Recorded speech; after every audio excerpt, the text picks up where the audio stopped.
God, I was waiting for a game like this. Wasn't everybody waiting for a game like this? I mean, Jesus, we were kind of waiting for it. And thank God there's some positive news out of this. There's a light at the end of the tunnel for some good things, and we need to talk about it in this video. The Philadelphia Eagles lose to the Browns 13-22. The Browns can celebrate their Super Bowl preseason win, but we have more things to talk about here, so let's get straight into it all.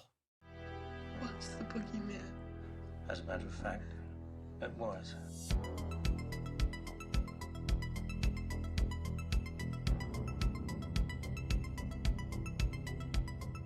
Yo, what is going on, guys? I hope it's having a fantastic day today. So, yeah, we're coming out of the second preseason game for the Philadelphia Eagles, and there's some good things to talk about, and there's some bad things to talk about. There's a mixture of stuff, but we actually have things that are in motion when guys are getting more reps and good things are happening. And I kind of want to start this off by Jihaad Campbell. I mean, 3 tackles and a sack. I mean, sack immediately, beginning of the game. Obviously, the Eagles didn't have the ball first, but sack immediately, already a presence being felt right there with the Brown starters, all of that great stuff. And we know where Campbell is going to be day one of the regular season. Okay, as we're talking about Trotter Jr., I thought he was around a lot of tackles. They played him a lot in this preseason game, especially in the first half and then some in the second half. He played a lot of snaps, and he was almost involved in every tackle, making a lot of tackles against the run. That TFL he could have had in the backfield. And we talked about this last year when he had an issue wrapping guys up, and there was another issue where he tried to wrap somebody up. He just couldn't get him down to the ground. He just didn't have time. And, there are times where, he can get to the backfield and get a 3-4 yard loss. It just can't take the guy down. So that's really been the only issue. And maybe his pass coverage is kind of, just needs to be worked on a little bit. But I got to say, when it comes to downhill, he's almost pretty productive and he plays really well. So Trotter Jr., I think, has had an excellent camp, and he's had some excellent preseason games, which has solidified him to be, obviously the backup linebacker this year. And, if you need him, he's there. Now, we saw Smile on Monday, and he got sucked up in a couple blocks in the beginning of the game. But as the game kind of went on, I thought he got a lot better, making some big physical tackles, playing downhill as a linebacker. Even in the second half, he had a screen pass that he sniffed out and, tackled the guy, getting the ball that was getting that screen pass, which was great. So as a guy that's, progressing every single week, every single day, Small Monday, you never know what you're going to have in another year with him. And, you just got to keep producing him and keep playing him, and good things could happen. Andrew Makuba Matata has finally arrived in the Eagles defense, okay? Sniffed out a play from across the field and went between 2 guys to get a 75-yard pick six. I mean, I was so excited, so happy for him, because the guy just needs to get the reps, okay? Him being injured for 5-6 practices, whatever it was, he missed that little bit of time, and then he had to get back into camp. Then he had to revive himself again. I was really afraid that injury was going to keep him out, but now fully being back at practice the last, 5 practices, and being able to play in this preseason game was absolutely amazing. The coverage, the ball hawk ability that he has, seeing a play. You have got to start him the first game of the regular season.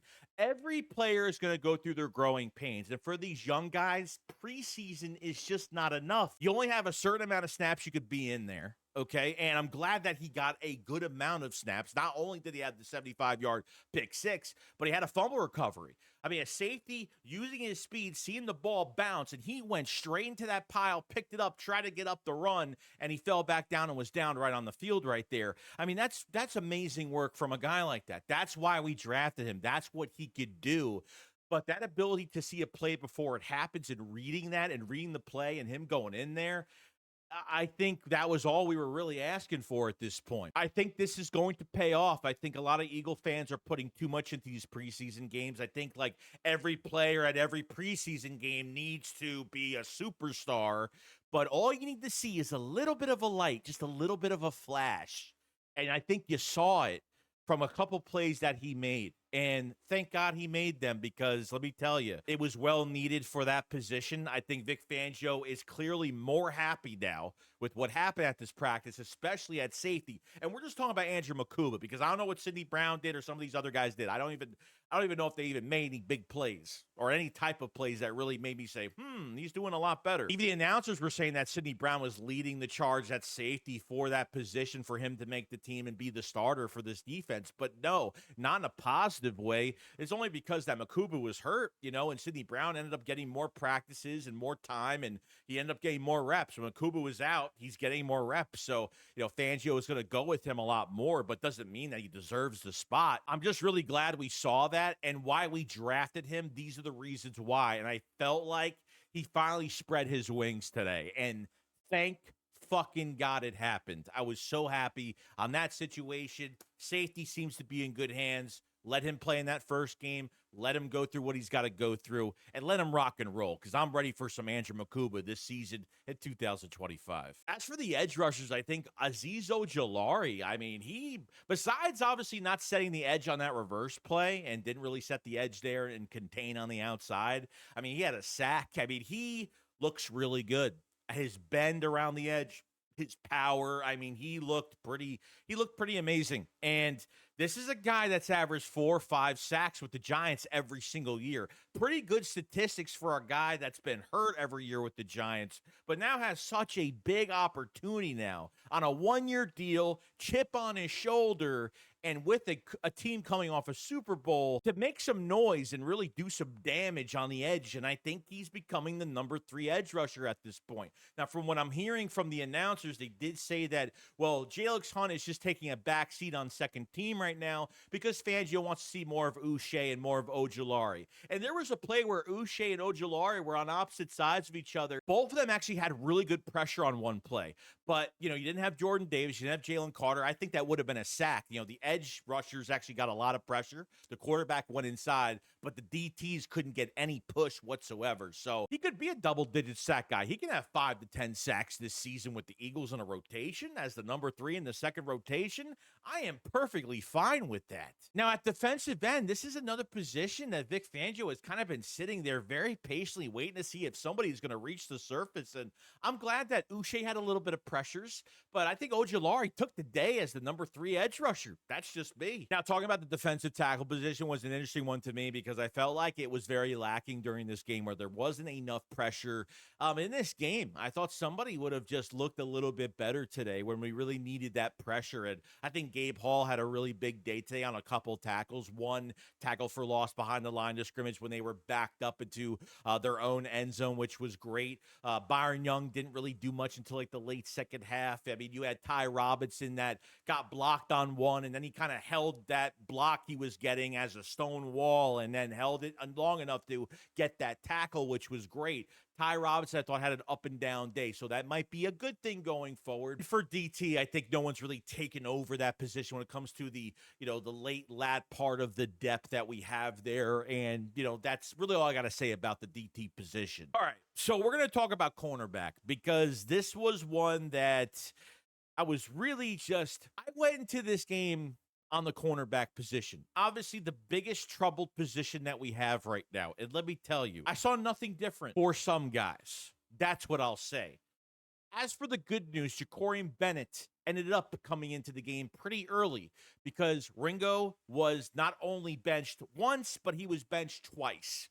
Okay, for Jacorian Bennett. I think in the second half, and then really at the end of the first, or really middle of the first, something like that, Jacorian Bennett started to get reps in this game. I thought he had 2 really good deflections, where there are some plays where it looks like he's getting beat because of that 4-3 speed that he has, okay, to play catch up, deflect the ball, and I thought he was really good. There was one down the left sideline, which I thought was really good. There was no flag called on him. He was a little bit grabby on it, but I thought he was good. Then there was another one where I think it was a slant or a post corner, something like that, and receiver kind of turned, broke the route. He was a little behind, but as that ball was getting close, he just went over to the front and just smacked the ball out, which was awesome. So I thought Jacorian Bennett and the Eagles were just putting him in there, because I believe that Jacorian Bennett is going to start day one. I believe he's going to start day one. Okay. Same thing with Makuba. Throw him in there. Let him grow, let him produce, let him learn, and he will learn a lot more. This is literally the fifth, like, if you count this game day as a practice, this would be like the fifth day the fourth or fifth day he's been literally back as an Eagle after the trade. He hasn't been here long. Jacorian Bennett hasn't even had a week of practice with the Eagles. Like, I don't know what everybody is supposed to expect, but I'm so glad they actually threw him in there, took Ringo out like twice. He came into the second half and he made one play, and I think he went back out. Okay. He went into the second half of that game. There was like a little pass to the outside sideline, and he made the tackle. I mean, he went down, made the tackle easily. No hesitation. No, no. He went in there and he smacked somebody, which was great. And I was really happy about that. Now, Jacorian Bennett went down with a shoulder injury. Apparently, he tried to punch the ball out. He hit like two bodies with his arm when someone else was making the tackle. And, he was on the ground for a couple seconds. He went to the sideline. They were and they started checking his hand and stuff. So I think he's okay. Thank God. I was really hoping that he wasn't hurt, and he jogged off, and I think he was perfectly fine. And, they'll rest him up for a few days or whatever. But I thought he played really well. For the chances that were there, the ball being thrown his direction, he made the most of it. And I'm not just saying that because he was the best corner today. I'm saying because I think he is the best talent in this room that is playing catch up because he was traded late. Okay. And when you trade for guys late during training camp, okay, he got traded a couple days. He got here 2 days before the first game that he couldn't play in or barely play in. There's your answer on that. As for Keely Ringo, I didn't see much. I didn't see the ball thrown his way that much. There was a blown coverage from Bennett and Ringo at one point where I think both of them were confused. I don't know what the hell was going on with Ringo, but I'm starting to lose even more faith because this was, Ringo's going to make this roster because he is a special teamer, because he's a gunner and he's a good special teamer. Michael Clay wants him, and they'll never let him go. And I wanted Ringo to win this job, and it's just not going to happen, especially for a guy that is literally getting benched twice in a game, that is being subbed 2 times in a game. Early in the first, later on, I forgot what quarter it was, but I know Ringo came out twice. Not for the third, fourth quarter talent. We're talking like he was subbed out for someone else to step in because Fangio wanted to see somebody else. And that's what I got from that. Now, Adoree Jackson, how dare you? Adoree Jackson, there is nothing more than I want is for that guy to fucking kick rocks out of Philadelphia. I mean, he made a few tackles, open space tackles, whatever, okay? That's all he did, and he gave up a pass or something like that. So he got the first team reps, but it means absolutely nothing because I'm telling you right now, that one play that fucking pissed me off so much, Adoree Jackson on that lazy tackle that he tried to make, that tackle where he was so lazy. Guy caught a pass, or there was a run upfield. I forgot if it was a pass or a run. He was upfield. Adoree Jackson goes to tackle him, and as the player with the ball is falling down, he decides, I'm not going to tackle you to the ground, bro. He lets the guy go to the ground, and he literally started to walk away very slowly. And then the guy with the ball caught his balance. He got back up. Then he broke through with his physicality on another tackle that was going to happen and got the first down. And Adoree tried to go back and tackle him again. See, when I have a lazy tackler like that, dude, you're 29-year-old corner. If you have no heart in tackling somebody to the ground and you want to be a lazy piece of shit and not even give 80 to 90% effort on a fucking tackle, Fangio is looking at that shit and he's like, wow, gone, bye. See you later. I mean, seriously, do you want that on your defense? Is Fangio going to really put up with that shit if Adoree Jackson makes the roster? Adoree Jackson, get the hell off my team. And Jacorian Bennett, bravo today. Bravo today.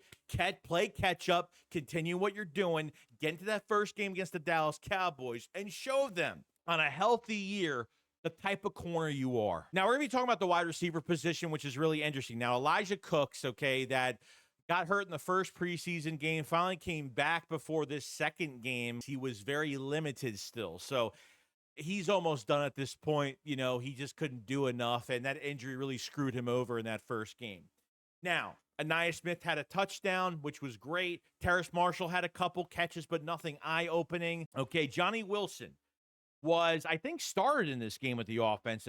If I'm wrong, let me know, because he was in for maybe a couple snaps. I'm talking like 2 snaps, because I didn't see him in the second quarter, not the third, not the fourth. Now, we heard nothing from Johnny Wilson before that first preseason game, and then he balled out in that first preseason game. And then after that first preseason game at Eagles versus Eagles practice, he did really well. And then the joint practice with the Browns, he balled out again and had a few catches. And then got into this game, plays a couple snaps, and then they bench him the rest of the way, which is telling me he's a lock for the wide receiver core. He is a lock at wide receiver for the final 53, which is telling me, because where was Darius Cooper today? I didn't see him in this game, barely, which means that he is a lock. And I know that Darius Cooper not only is working as a depth receiver from this team and could be a future wide receiver 3 for us, but he's a gunner on special teams. They tried him at kick return as well. So, other than that, there really hasn't been nothing else that's been very eye-opening. It's almost as if the number 4 receiver, Darius Cooper, the number 5, Johnny Wilson, are here to stay and ultimately locked up. I don't know how they look at Anaya Smith when it comes to punt returns, and Terrace Marshall, he was turning heads early in camp, then he got injured, and then he came back, and he really wasn't too much of a big force, because there are some big dogs that have been in the lead in this race, and Terrace Marshall hasn't really lived up to that since coming back from injury. If they're keeping 6 receivers and Anaya Smith is a part of the plan, okay, but I think you got a solid 5. And if Johnny Wilson did not play and Darius Cooper barely played in this game, they are a lock for 4 and 5, and that is it. But we'll see. As for the quarterbacks on the day, Kyle McCord was night and day. I got to say, Kyle McCord, I want him as the number 3 quarterback. I'm not even kidding. DTR is like, I don't know if he's trying to be Jalen Hurts. That guy has no pocket awareness. The guy will just throw any fucking ball, even after a bad snap from Brett Toth or whatever's going on. I mean, he's just really bad in the pocket, and he's just careless with the ball at times. Like DTR, I do not want him to come into an Eagles game. God forbid someone gets injured. I do not trust him as a backup. I don't trust him as a starter. Kyle McCord, though, I got to say, as raw as he was, and as a 6th-round pick going to your first preseason game, or a 7th-round pick, whatever he was, I can't, he's going to be very raw. And not only did he have some bad throws in the first game, he had some bad throws in this game as well, but he was a little bit more sharper. He was more consistent. I mean, you're throwing a touchdown to Anaya Smith knowing you're going to take a big hit, and he's on the ground like he's got some swagger. I see some liveness with him, which is awesome. So the Kyle McCord thing is kind of weird, but I actually really like it. The Kyle McCord, I like him as the number 3. Obviously Terran McKee's a great player. Jalen Hurts is our starter, but Kyle McCord could be a guy that could produce the next few years. A DTR can get the hell out of Dodge and go back to some other team that just doesn't want you anymore, because let me tell you, he's not that good. And Kyle McCord being better than him is that probably should not happen. As for the running backs today, we saw a little bit of A.J. Dillon, but with a backup offensive line, there was only so much he could do in the game, so I'm not really worried about that too much. But Montrell Johnson, I got to say, especially when Kyle McCord was quarterback, Montrell Johnson, the undrafted running back, free agent from Florida that has been hurt with a hamstring injury for a long time. And he finally got playing time. And let me tell you, he packs a punch up the middle. Pretty powerful drives from him. Even on the flat, going around the defense, I thought he was pretty good. So Montrell Johnson, I think, has really made a case for himself. And I've liked Keelan Robinson. I've liked Shanderick Powell, but I think Montrell Johnson had his best game today, and they gave him a lot of reps as pretty much a do-or-die moment, a last stand for him, and will probably be a big-time practice squad candidate for the Eagles. So I've been happy with a lot of these running backs. I like Keelan. I like Shanderick Powell. It's been one of my little bit of my little favorite in this whole entire camp. But I really like Montrell Johnson as well. I thought he did very, very well. As for the offensive line for the Philadelphia Eagles, obviously the biggest test right now is Brett Toth playing that left guard spot, because if Dickerson can't play in that first game against the Dallas Cowboys, he might be, he might have to come in. And honestly, it didn't look great, but it didn't look bad either. He was pretty solid in this game on some of the blocks. There was a combination block. They were supposed to go from the tackle to the linebacker, and I don't think it really happened. But like I said, I think Brett Toth has been through a lot, because he gets a lot of hate. As a center, he's bad. At center, I will say he is pretty bad. He's really our last hope as a depth piece for that left side because Kenyon Green is hurt and he's missing a lot of time right now. Probably won't even make the final 53 at this point, but I think Brett Toth was all right. And all right, it sounds pretty good to me. And I think he'll only get better if you need him for a game or two or something like that. You're not gonna need him for a long time, which is good. And he's gonna still produce and still see what he could do. So it's almost weird that I could say is I actually have trust in that position right now. And we'll just wait and see what happens. Let me tell you something. Drew Kendall, the 6th-round pick this past year, that man can play center. That man can play guard. Now, he's no Jason Kelsey. He's no Cam Jurgens, but he's got physicality. He could pull. Might not be as fast, but let me tell you that he's smart. He's really smart. Drew Kendall looks really good at both spots, and it's nice to see that because he played both spots in college, but primarily he's been a center. If you need him for guard, and you never know when you're going to need him, he's there. So I think that man has gotten better, a ton of value, and very glad with that. As for special teams right now, I know they put Avery Williams on punt return, kick return, especially a kick return with Darius Cooper. But I don't know how I feel about Avery Williams too much. And I think Michael Clay will obviously do the right thing, find the right guy for both of these key positions.